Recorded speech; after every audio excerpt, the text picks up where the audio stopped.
The history of urban planning emphasizes on the people, places, concepts, and practices of planning of urban development over time.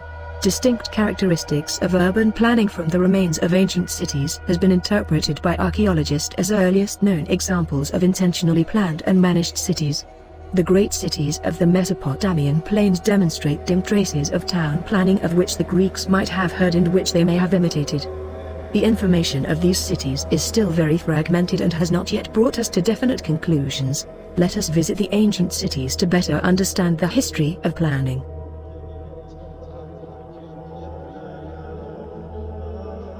Was an ancient civilization founded in the Mesopotamia region of the Fertile Crescent situated between the Tigris and Euphrates rivers. Known for their innovations in language, governance, architecture and more, Sumerians are considered the creators of civilization as modern humans understand it. Their control of the region lasted for short of 2,000 years before the Babylonians took charge in 2004 BC.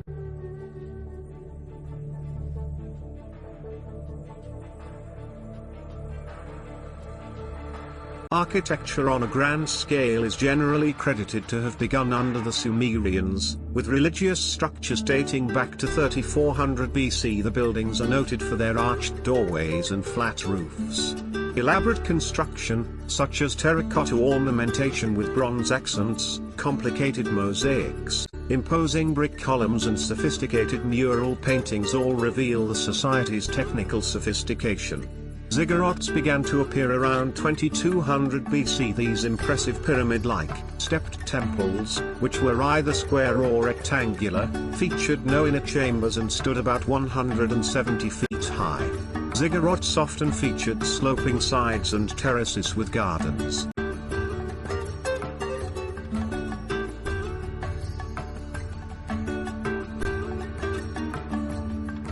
The people known as Sumerians were in control of the area by 3000 BC. Their culture was comprised of a group of city-states, including Eridu, Nippur, Lagash, Kish, and the very first true city, Uruk.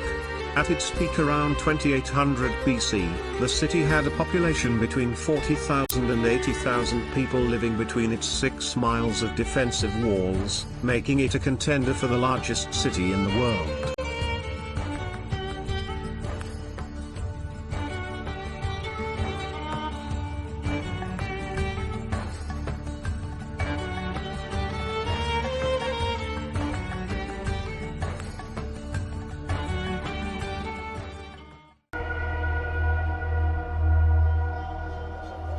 Area of human knowledge, from the arts to science to technology and religion. A popular ancient name for Egypt was Kemet, which means the Black Land. Derives from the fertile soil that is left over when the Nile flood recedes in August. The name Egypt comes from the Greek Aegyptos.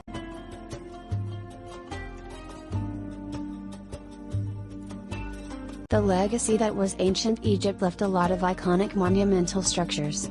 These are few of the snapshots of ancient Egypt's contribution to the modern world. Belief system, mythology, dynasty, astronomy, invention of papyrus, land surveying, engineering the Nile, irrigation, geometry, building techniques, inclusivity and rich culture. Ancient Egypt is the gift of the Nile. Majority of Egypt's landscape is desert, making the Nile River a welcome oasis. A north-flowing river of around 6,650 kilometers in length. Ancient Egyptians learned to adapt in their natural environment, learning the natural cycles of flooding. They built their success by turning challenges into opportunities. Planning in ancient Egypt was heavily influenced by their beliefs. Most pyramids, mortuary temples, their necropolis are built on the west bank of the Nile. While on the east bank of the Nile one may find the Heliopolis, Karnak, Luxor, their city capitals. This configuration is aligned with their belief that the west is the land of the dead, and east is the giver of life.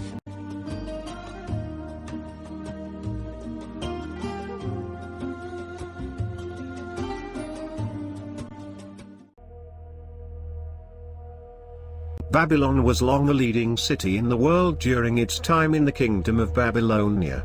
The most famous periods were when the city was capital of Babylonia during the reign of Nebuchadnezzar II and about a millennium earlier during the reign of Hammurabi in the Old Babylonian period.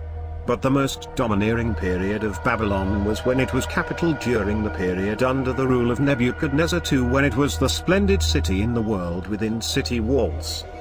Herodotus, a Greek writer, geographer and historian, described Babylon was planted in an open plain and formed an exact square of great size. From corner to corner the city was cut diagonally by the Euphrates, which thus halved it into two roughly equal triangles. He also described the wall defense, its dimensions, the houses and streets. This illustration of Herodotus has described Babylon, a planned city during its era. For around several centuries, Babylon consisted of the inner east and west cities divided by the Euphrates, which flowed through the middle of the city.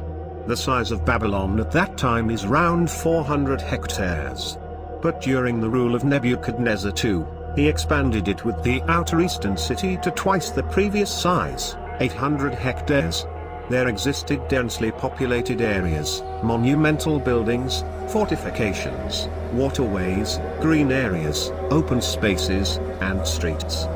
The approximate estimations of population density inside the city walls would be about 80,000 to 300,000, but such approximations are quite uncertain and based on more modern comparisons. The division of the Euphrates flowing through the city has dominated the landscape around Babylon all the way up to present time. Controlling the water was essential for the city. The remarkable water system of river branches and canals had to be continuously restructured and taken care of. Sometimes new main canals were laid out in the landscape. According to ancient cuneiform texts, canals could be found in all directions from Babylon. These water channels also downstreams to the nearby smaller cities. Babylon was protected by thick and high walls which are decorated by glazed tiles, and due outside this complex were a quay wall and a moat with water. The access through the city is its 8 bronze gates. And the most remarkable is the Ishtar Gate. The gate was located on a paved avenue called Processional Way, a part of their street system that introduced wide, straight roads not aligned on diagonals and which served military or cultic purposes to do with state ceremony. Like the Sumerians, they built ziggurats. The most famous would be the Itmananki, more famous as the Tower of Babel. It was an immense ziggurat and with an estimated height of 7-story high and has a small shrine on the top. According to Shepperson, the planned imperial cities of the first millennium appear to sacrifice a degree of the living comfort of their inhabitants in the construction of a stage for cultic and military display. They disrupt the city's shadow network, forming a barrier to movement and a division in the urban landscape. The Hanging Garden of Babylon was also famed. The gardens were on a huge stepped pyramid, its ledges covered with soil and were planted with trees and plants. The structure might be an example of an green space incorporated in the ancient city.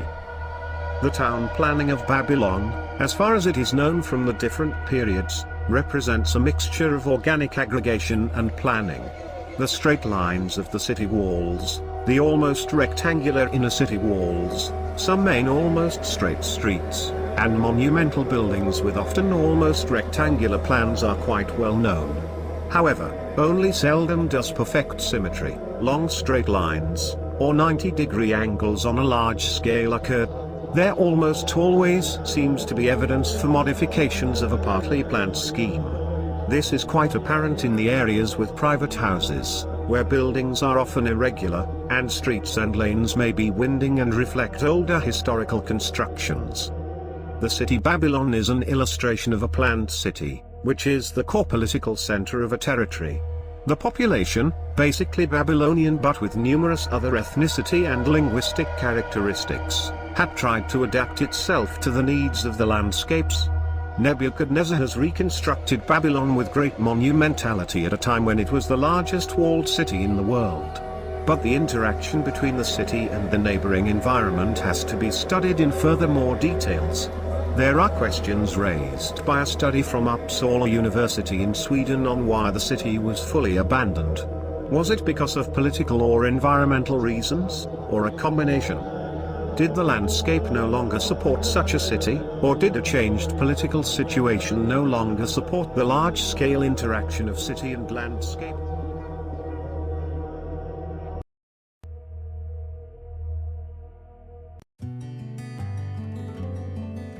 Hey guys, let me introduce to you the history of planning in Roman Empire that excelled in military science and engineering, reflected in their designs and interventions which were built to ease transport and enhance military movement and strategies. Rome was established near the Tiber River and Alban Hills. This site offered many benefits as the river was a natural border. In the early Roman town, people grew with little or no planning and without restriction. The ground was uneven, their streets had no clear pattern and were often very narrow, lined by tall buildings. The Greek and Etruscan town plans were influential in the evolution of Roman town plans. In the development of Roman town planning, similar grid pattern of streets was used, but had two major streets intersecting at right angles to provide a crossroads as a focal point in the town center. The north-south axis is named Cardo and Decumanus is an east-west axis and a grid of smaller streets dividing the town into blocks, and was surrounded by a wall with gates. Streets parallel to these axes formed a grid pattern that divided the area into blocks of land for building named insulae. The shape of the insulae was usually square or rectangular and of equal size. Coloniae, settlements or colonies established by the state to form a self-administering community, often with a strategic defensive function. The creation of coloniae allowed Rome to extend its people, culture and control over the hostile, foreign or desired territories. The founding of colonies reached a peak in the reign of Augustus. Most newly founded colonies were provided with defenses, usually consisting of a wall with defendable gateways. One purpose of these colonies was to dominate their surrounding areas and implant the Roman way of life, but not all areas were hostile and so town walls may not always have been needed for defenses. However, impressive masonry walls provided the colony with enhanced status, representing the power of Rome. Gateways usually had single or double passageways for vehicles, flanked by narrower passageways for pedestrians. Roman colonial or camp plans were especially developed for the military engineers. The city was a military camp or castra, and had grand walls for protection. In this case the gridiron plan proved to be successful. Romans adopted the technology and planning skills of the Greeks. They were more advanced than the Greeks in terms of technological skills which they used to develop better infrastructural facilities and construction techniques. Notable infrastructure such as the Forum, the focal point of the city, functioned as the chief meeting place of the town, usually situated in the center of the city at the intersection of the Cardo and the Decumanus. The Appian Way, one of the first and the most important long roads built by the Romans, was chiefly a military road built to transport troops to smaller regions outside of Greater Rome. Aqueduct, the Romans were heavily dependent on water from the Tiber River, thus the engineered sewerage, canals, hydraulics, and the aqueduct. They constructed great aqueducts for transportation through water and underground sewers. Bathhouse, the public bath occupied an important place in social life of Romans. And the basilica, arches, Pantheon, the Colosseum, and so on are notable infrastructures in Roman Empire. The significance of all these infrastructures is, aside from reflecting the Roman culture and needs, these were carried on to be used by the next civilizations, even to the present time. A large part of Rome's success was due to the importance Rome placed on building and maintaining the empire's infrastructure. Despite the excellence in physical planning, engineering, and architecture, the downfall of Rome came from mostly socio-political reasons. The Vikings destroyed the aqueduct, which cut the city's lifeline. Religious divisions, absence of military discipline, murder, and citizen unrest also brought about instability which eventually led to the fall of Rome. We've heard of Greece because of its gorgeous old structures like the Acropolis, several attractive islands like Mykonos and Santorini, rich Greek food like souvlaki, moussaka, feta cheese, and baklava, Greek olives and olive oil, myths and magic, and many more. But did you know that urban planning, the area we're studying today, was initially conceived of by Hippodamus of Miletus, an ancient Greek polymath? Hippodamus was preoccupied with the practicalities of daily life in minor city-states that were vulnerable to great opponents at the height of the ancient Greek Golden Age, in the 4th century BCE. During this time, warfare was prevalent, and Hippodamus was well aware of the Persian Empire's invasion of Greece as a child, having seen his male relatives go off to fight in battle. He was involved in the planning of Piraeus, a coastal town that served as a commercial port for Athens, which was located further inland. Hippodamus is widely associated with other orthogonally planned Greek towns such as Olynthus, Priene, and Miletus. Though his involvement in these towns is unverified to this day, his name remains primarily associated with the Hippodamian plan type. Around 450 BC, he designed buildings and streets in Miletus in such a way that the breezes from the mountains and the sea close by could flow optimally through the city and offer a cooling system during the hot summer, resulting in an excellent layout that did not threaten the ecology. As Roman architect Vitruvius said, "We have to consider the influence of the winds in planning." Hippodamus also was the first to apply a grid layout to his home city, which was influenced by geometrically built villages which many other towns took inspiration from. Miletus is an excellent example of the grid plan, which consists of homes on blocks created by streets and side streets intersecting at right angles with public buildings in the city center. Aristotle is believed to have criticized Hippodamus for advocating straight roadways and orderly streets in his urban planning work, due to Aristotle's theory that the chaotic outlays of earlier towns would operate as natural dugouts against invaders. Nonetheless, Hippodamus played a key role in the establishment of what is now known as classical ancient Greek society. His urban planning skills helped bring in a golden age of Greek civil development, and he has influenced several generations of architects and civil engineers. Hippodamus's greatest achievements in urban planning are rooted in the philosophical concepts that encompassed ancient Greece during his lifetime. Since Greeks were captivated by geometric beauty in all its forms, everything in ancient Greece was influenced by mathematical concepts of order, from visual arts to architectural designs. Hippodamus believed that a beautifully organized city would reflect moral goodness of a well-cultivated citizenry, which resonates Greece up to this day.